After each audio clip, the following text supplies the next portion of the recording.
So my proposal is that let's move all the lorry countryside lorry terminals into the outskirts of Accra. So if you take Western Central region after Kaswa, like they send the onion sellers there, where they send them, somewhere like that, that will sell that side.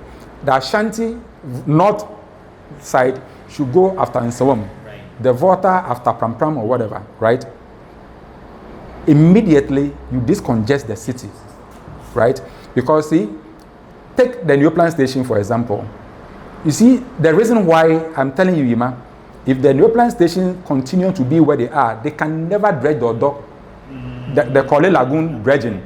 Look at how much money we have sunk into that project, and still can, because wherever 3 people sit, they create filth. So, put it into thank you. Who regulate it, right? And so it's chaotic. Because their activities are important, relocate them to the outskirts and allowed urban transport system. You see, the reason why we started with Osa, Tata, before Osa, Ayalolo, BRT, it never works. Because the traffic is too much, right? So when you move them to the outskirts of the city, this Kayaye and this congestion selling and all will move there. Naturally move there, right? So they also have the activity. So if I'm going to Kumasi, right, all I have to do is board a bus that will drop me, that allowed the buses. And this, I have done quiet on it. There are investors who have money, who want to come and set it up. Set assembly plants in Ghana to assemble the buses. Of course, green electric buses, the charging system.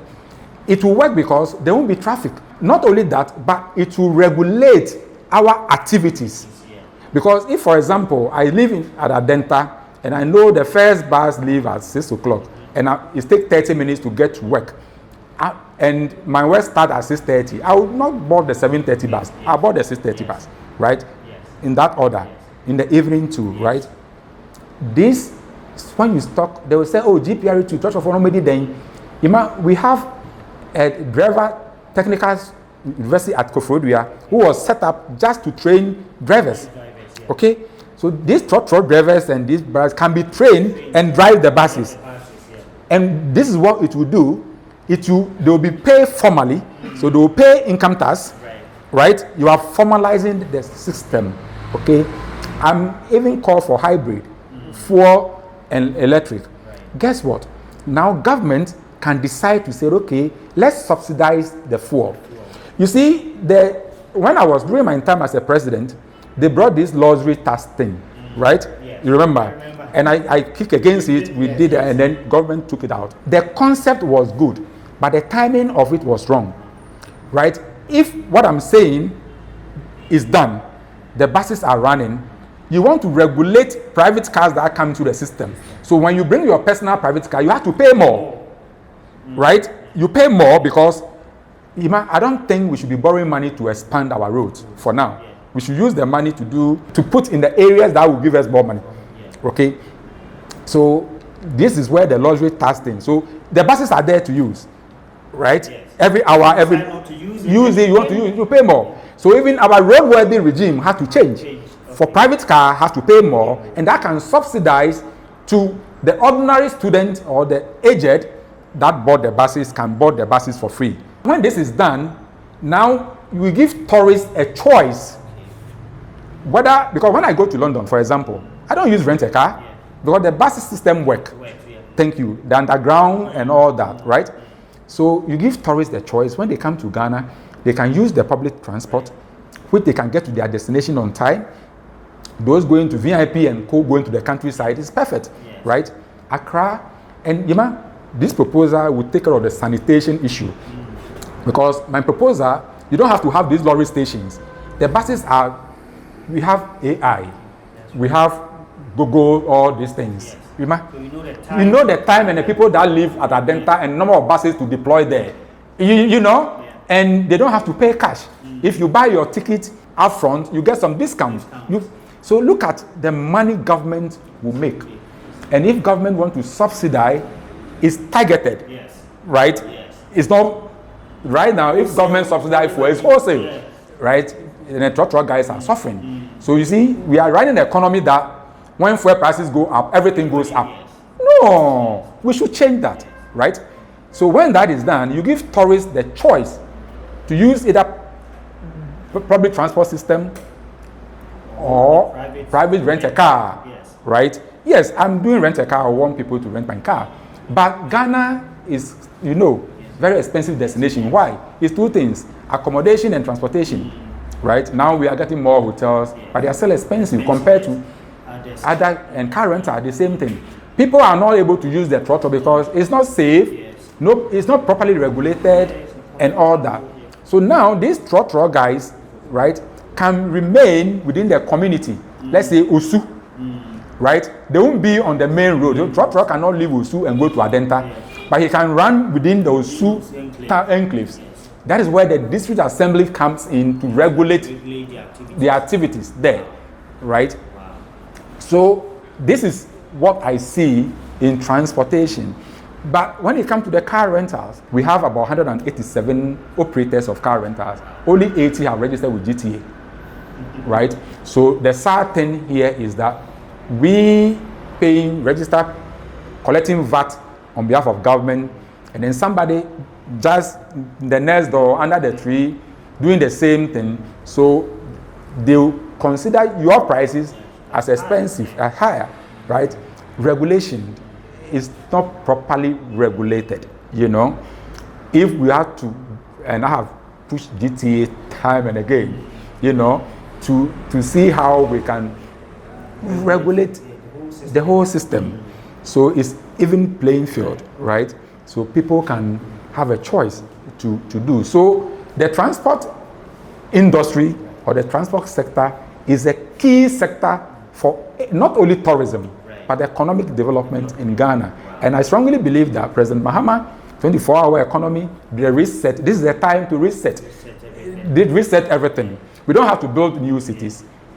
When we take them out of the cities, you can see the spaces all over, and free movement of goods and people, So that is my suggestion on transportation.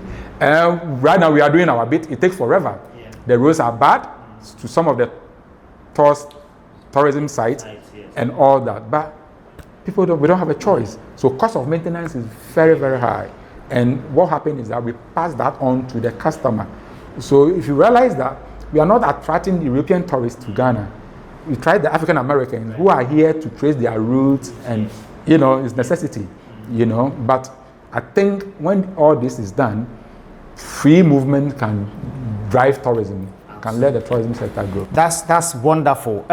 So now let's look at drivers of your association, Car Rental Association, and then I know I have evidence. I know you train your drivers in a way that probably will say that those times when STC was STC, they were doing that kind of robust training. And the drivers that we have, and you have driven throttle, you have driven private, you have driven all sorts of cars. So you talked about customer service when you started, and I think that was what changed your story. When you had this lady that you were driving around, she saw the difference in you. So what do you think, who should lead the training of these drivers? Because when we started, you said that they are operational assistants. So they are actually not drivers in your words, the operational assistants, but they also need that kind of training. But we don't see that customer service, we don't see it. Who should lead it? Should it be the private sector, car rentals, or government, or how should we go about it? What is your take on that? Yeah, thank you very much. I think that it should be PPP, which during my tenure I had the opportunity to serve on the steering committee with Dr. Aka and Dr. Eisen. It should be PPP, right? I know we call hot cut, but it's focused more on hotel. It should be, the policies will change. Sometimes I wonder, people said we are limited because of the law, the policy. Hey, why do we make laws to limit us? Exactly. Why do we make laws to limit us? So let's change the law because it's expensive. You might look at it this way. Yes, I'm talking about drivers, but to the whole tourism sector, look at it this way, that if the policy is changed, that hot cats is hot cats, okay? I ask this question, and they always be asked that, why is it that lawyers, bar association, they are association, isn't it? Yes. But they are lawyers. Yes. But you can't practice law if you are not a trained lawyer. If you are not trained lawyer, right? General Legal Counsel is there to regulate activities of. When it comes to tourism, car rental, the most important sector that will drive the economy, they said that our constitution says freedom of association.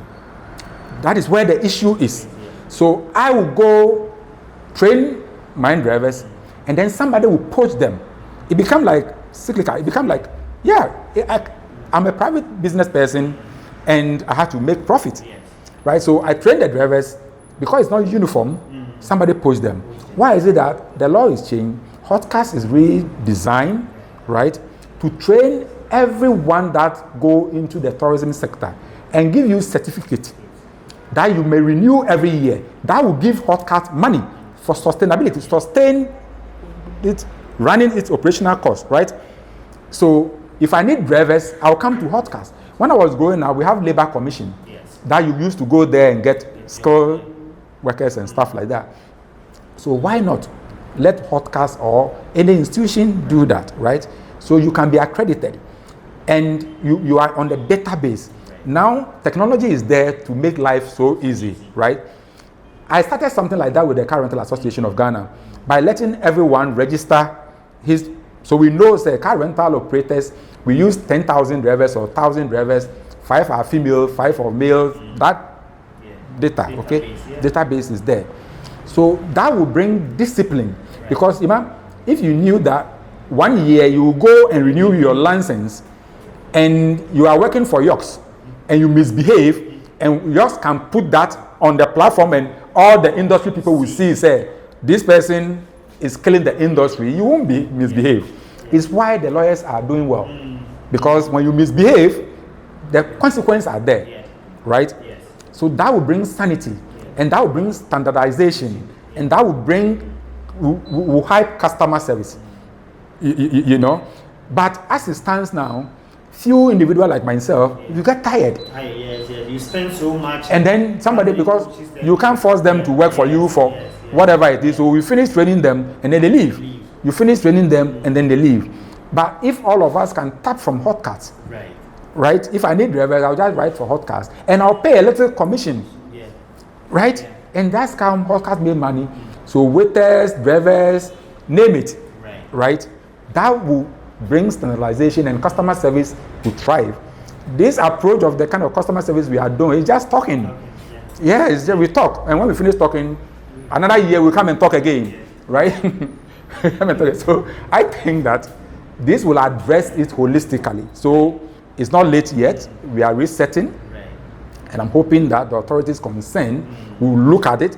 We are ready to help, share ideas, and see how it's implemented, you know, so we can have a uniform, and then we can train them about defensive driving, about customer care, about protocol driving, about what to say, what not to say, and all that. And they become ambassador. They will sell Ghana because, like I said, they spend more time with the guests than anybody else. That's interesting. So we are getting into the last session of our conversation. So we are going to get into your vision. You've said a lot about the president resetting and looking at resetting the transportation industry, not just the car rentals, but looking at holistic way of how transportation is done. And I totally agree with you. If you go to the European countries and even the Eastern African countries, they are doing very well with their transportation. Senegal have BET, like electric buses. Getting into the future of transportation, now we have electric cars, which is being introduced gradually. We are slow on that, but I know you started talking about it. I remember we had some meeting at GTA, and you talked about how we need to prepare and modernize how we do things, and the support we will need from the industry when there was this tourism development fund that you were advocating that a portion should be devoted for that, but it never happened. So a lot are changing. Now artificial intelligence is also pushing some drivers away because you need to adapt to certain cars, that you have to have certain technology, certain knowledge, certain skills to be able to drive these cars. These drivers are drivers that have been driving these old cars for all these years. How do you see the role of government, the role of the tourism fraternity, the role of individuals, the role of even customers, clients, in driving this change, where we train drivers, we skill them up, we modify them, help them to be able to drive these new cars that are coming, that are so complex. Sometimes you sit in, I remember I sat in your car the last time we went for a meeting, and I saw all these, even though it was a small car, very moderate car, but all these machines in front, and you need to understand them. So how do we get them to understand these things, and who are the ones that's supposed to champion it? I think is training. It's go back to what I said earlier, that hot cars have to be looked at again. And if you look at the art that's set, is it 187 that's set, the Tourism Development Fund, he said it should go into tourism promotional and development and marketing, right? So training bit, portion of that money should be channeled to hot cars and train. Because individual can't sustain it, can't do that, right? Can train these drivers, and it's uniform, right? You see, we have to be intentional. Tourism permeates every sector, okay? So you talk about electric cars. The reason why many are slow is that the charging systems and it's not available. Let's ask ourselves. I don't know that ADA set up the electricity company of Ghana, right? They're already into generating power. So it will be easy for ECG to lead the charging system across the country, and they will make extra money. Why are they so focused on Akosombo Dam and all these things, right? They can lead that. So, because that sector is expensive. So as a private man, why are you going to build a charging system and bring the buses and bring the car? You can't do that, right? But ECG can lead that, and people will pay. So there will be charging system all over.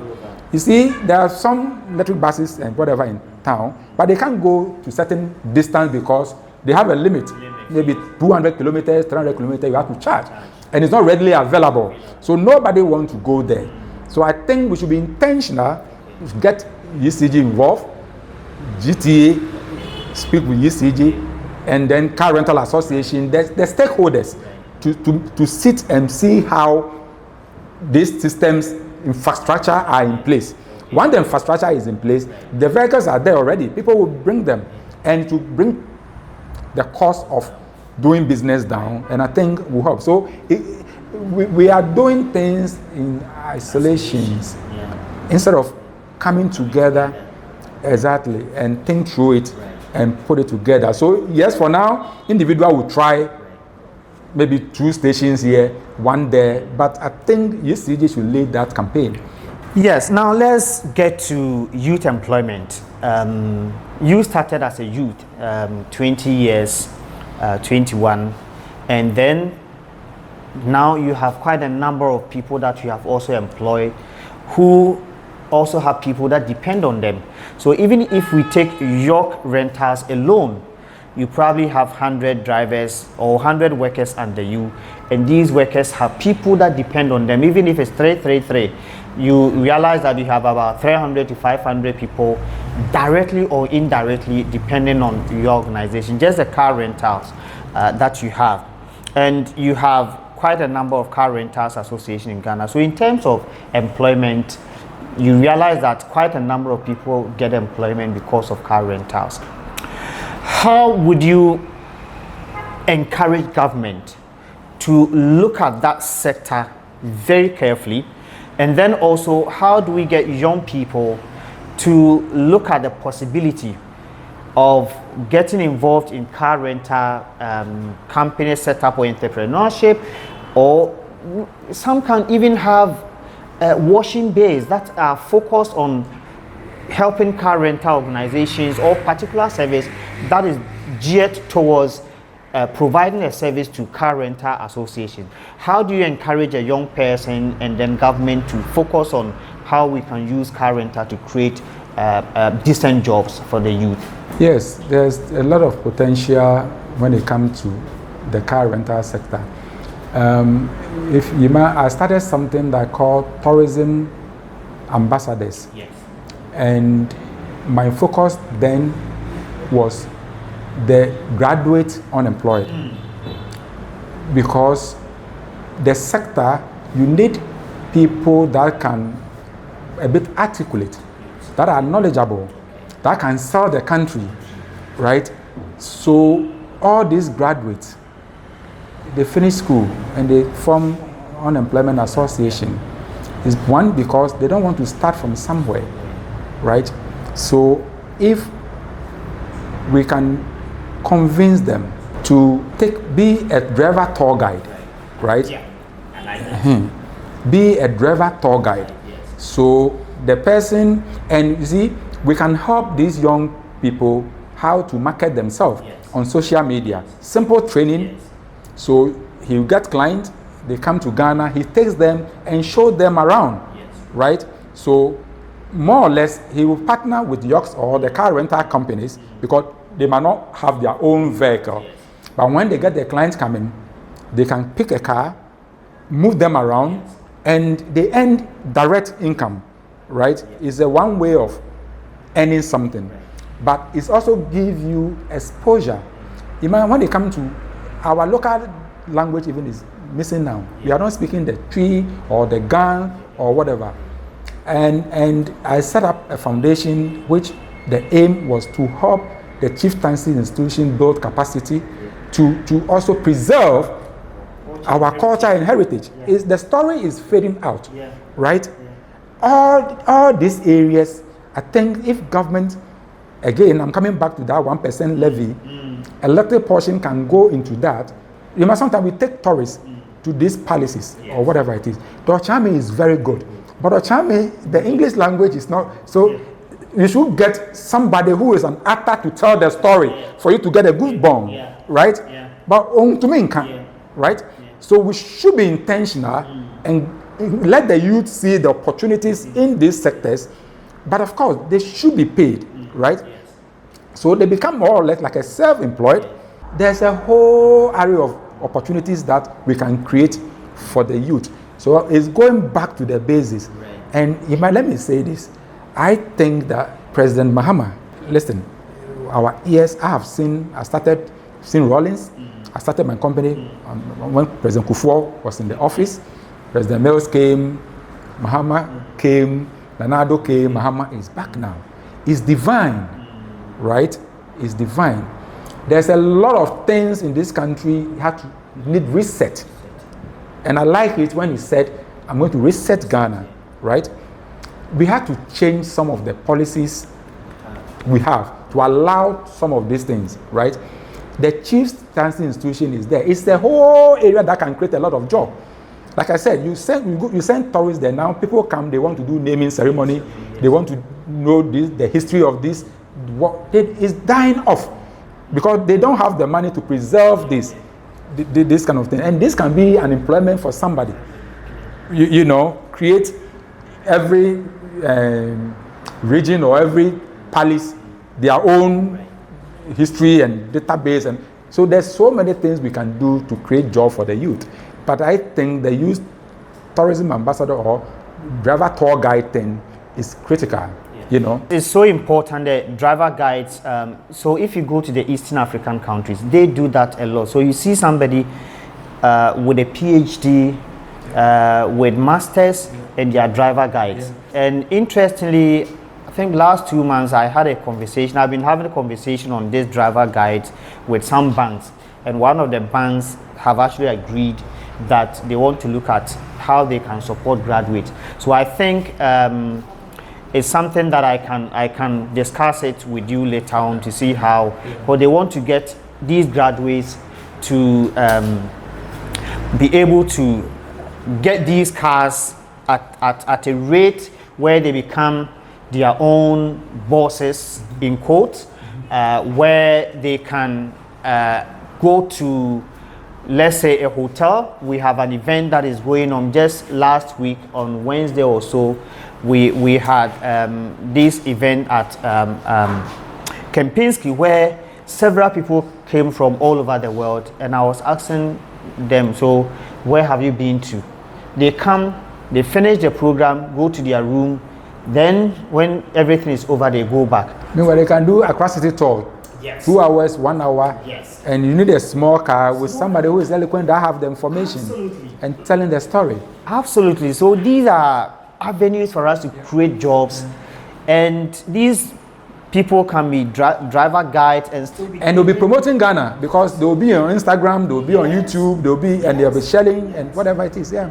So that's great. I know you do other things beyond car rental. Maybe you would like to share with us what York Investment is all about. I know you are into NGO. You went to Buckingham Palace to see the Queen. I saw the picture and said, "Oh, hey, my brother is gone." Wow. I mean, not many people get that opportunity, but because of what you do, the contribution, you went there. So share something with us. What are you up to now? What are some of the investments that you are doing? What are I know you are into youth development, and you are passionate about developing the next generation. So share with us, what are your plans the next few years? Next year, yours will be 25 years. Wow.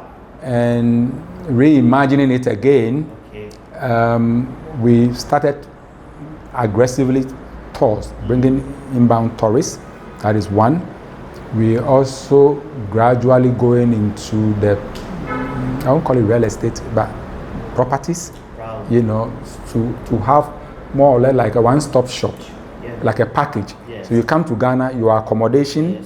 and then your car, take you around, Yes. your food, Yes. and all that, you know. So we are working on that, so we can have a different story to tell, you know, after 25 years, oneness, you know. So I'm working on that. And on my NGO side, like I said, Anka Soma Foundation, that is focusing on working with the chieftaincy institutions and for capacity building. There are little things we need to help them, you know, so that can drive tourism and to their various palaces, you know. So I'm working on that as well. And yes, I think that I've given myself the next 2 years, I should say, sit back. You're too young for that. Sit back and watch, you know, advise, Right. more on consultancy, you know, see how I can work with the youth, especially the entrepreneurs, the startup, how to scale up, That's right. the do's and the don'ts, and all that. Yeah, so, and of course, write more books, Yeah. and We need that. and share the knowledge through books and podcasts like this, Right. you know. Yeah. Wow. This is interesting, and I am energized and I'm excited about this. I think we probably might do a second session to look at other aspects of what you are doing. I like the bit where you talked about what God does and what man is supposed to do to make sure that the agenda of God for creating man comes to pass, because I've heard you say that this is at probably the third or fourth time. The first time you said this was when we were at a committee and we were having a conversation before the others came in, and you stress on that, and that hit me so strongly that we have a role to play. God has given us the power, the mandate, and we have a responsibility and a role to play. So finally, set Yabua Okran. The sector, the tourism sector. For me, and a lot of people share this view, we are gradually moving away, we are going down, and we need some level of energy from the private sector to lead some of these conversations and advocacy. Can we get you back online to help the private sector? I don't want to get into details, but you'll be going on retirement, as you said, in 2 years' time. But we need that leadership from the private sector point of view, from us coming together as one people in the tourism industry and pushing an agenda. Tourism is always led by the private sector, but at the moment, we don't know who is leading tourism in terms of the private sector. In your advocacy, in your vision, your purpose, are you looking at, in some way, one way or the other, helping the private sector to refocus? Yes, let me clarify this. I remember my days when I made that decision to drop out of school. I pray a simple prayer. I said, God, help me change my destiny. Let me be a blessing to my family and society. That's right. Today I can say God heard that prayers and answered, right? So one of my focus, my vision is to give back to society, to work for God. And working for God is about impacting people, other people. So Jesus said, whoever claims he loves God and hates his neighbor is a liar, right? So whatever you do to people, you're doing to God. So I'll retire from yokes and have time to work for the public. Is it okay? Perfect. Exactly. Yeah. Have time, because yokes running is very demanding, right? So somebody will take over from there. But then I have time, like I said, I write books to inspire anything that is public. Right. I was the president of Curate Association of Ghana. Why not? Things like that to help build the next generation. So yes, you'll be seeing me more on those things, my little that I can contribute, how I made it. I think when I share with somebody, that will inspire the person and know that impossible is nothing. Yes, nothing is impossible. We can do it. Mr. Seth Yeboah Okran, thank you so much for being here, and you've been an inspiration to us. You have always been, because where you came from, not many will come from with this humility and with this passion. I know you will go far and you support the industry. Thank you so much for coming. Thank you. Thank you.